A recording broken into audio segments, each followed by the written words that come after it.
All right. Let's do this before it rains, everybody. Good morning, everyone. How's everybody doing today? Yeah. Good to hear. Thank you for coming out today. I promise I won't keep you long. So I just want to get straight to the point. Today, I'd like to formally announce that I'm running for state senate for the new District 45 in the state of Indiana for the Democratic Party. Woo! Before I tell you why I'm seeking this office, I want to tell you about my journey in life. I was in state's care since I was an infant due to my mother's battle with drug addiction and alcoholism. And also my father was incarcerated multiple times. Through state's care, I encountered both physical and emotional abuse.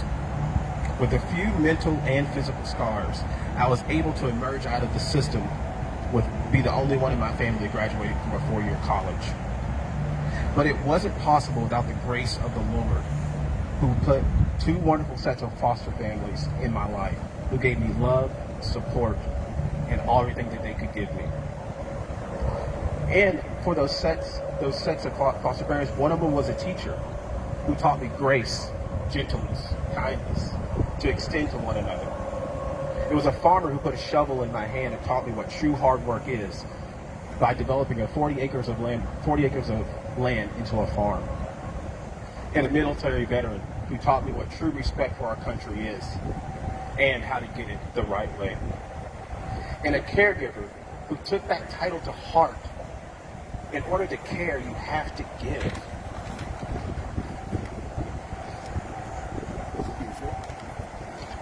Almost lost it there. In order to care, you have to give.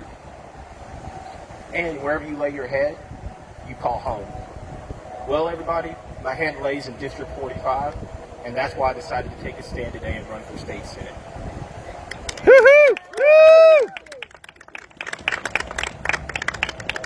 I am a walking testimony of it takes a village. Raised by both conservative Christians and progressive Christians. And you know what they both had?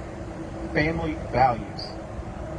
They used those family values and sacrificed their time, talent, and treasure to raise me and others that they barely even knew.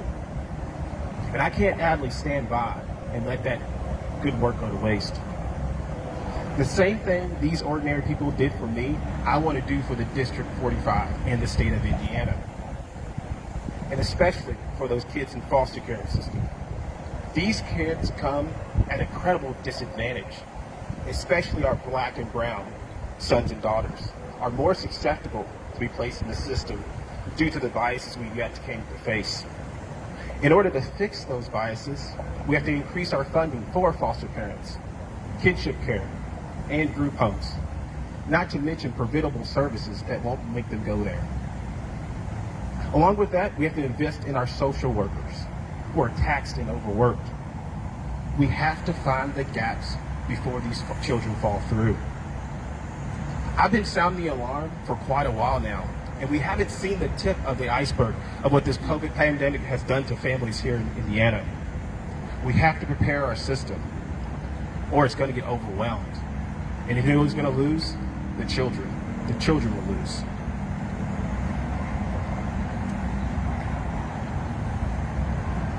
Earlier, I mentioned one of those foster parents was a teacher.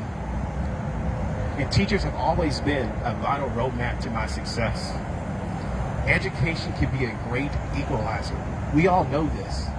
But at an early age, I knew education was my way out.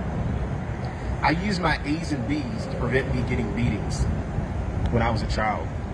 And when I was placed in an alternative school, having education ripped from me, it took a teacher saying and asking, "What are you doing here?" to start the process of getting me out of that school. We have to recognize teachers are more than educators. They're a set of parents for our students. They're sometimes food providers, even saving lives. But we have to come to a realization. As many of you might know, people cross this river, are good paying teachers, to go get higher wages over in Kentucky.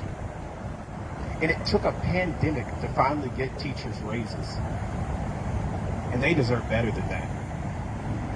If we invest in our teachers in public schools, It is an investment in our children and our future.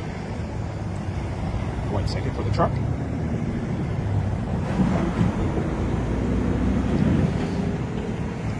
A lot of things are personal to me, and I take them to heart, especially drug addiction. We have to get rehabilitation right. And I know this, and so do so many Hoosiers, that addiction can tear apart and impact families deeply. I know if the resources we had today were given to my mother in the past, instead of one success story standing here, there would have been 5. We have to also start investing in you, the people of Indiana, everyday people, small business owners. We have to have economic mobility for them. This is the ability to move from paycheck to paycheck and from multiple jobs to a comfortable middle-class life.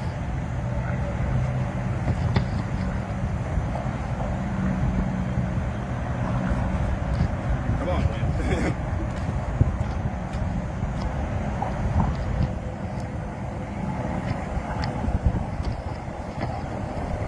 I don't want to live.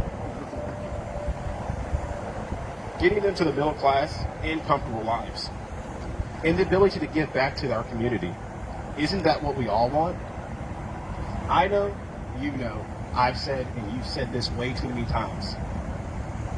How do we got past this week. How do we get past the next one? The way we do this is by cutting taxes for lower and middle class, and also getting every available resources to our small business, who are the backbone of our communities. Now, a little bit more about me. I've always worked in the background until my little brother actually challenged me. Basically, you could say my little brother kicked my butt. I remember this story to this day, and it gives me chills. We were sitting down at a restaurant with my sister, and I just got done with the public speaking event. And he looked at me, he said, "Nick, look at you. Look at you. You're sitting up there with high-level people that can make a difference. We can't do anything," as he pointed to my sister, "but you can. I need you to do something, Nick. Do something. Do something, Nick. Do something." And those words have always rang in my head to this day. And well, little brother, I accepted your challenge. And my other brother back there, he always said to me, "Nick, you can't save everybody. But I want to say to you, I can help. I can help people. From issues from like voting rights to women's rights. I know I can't do this alone. I need you. I need you, audience. And the way we do this together is by sending out a charge to the district, to our friends over in the river, and the state of Indiana. It's time to start having conversations with conservatives. It's time to let our libertarians know to not take liberty for granted. And it's time for our independents not to let 2 parties figure it out. And now, for my Democrats, I need you to do something. Do something.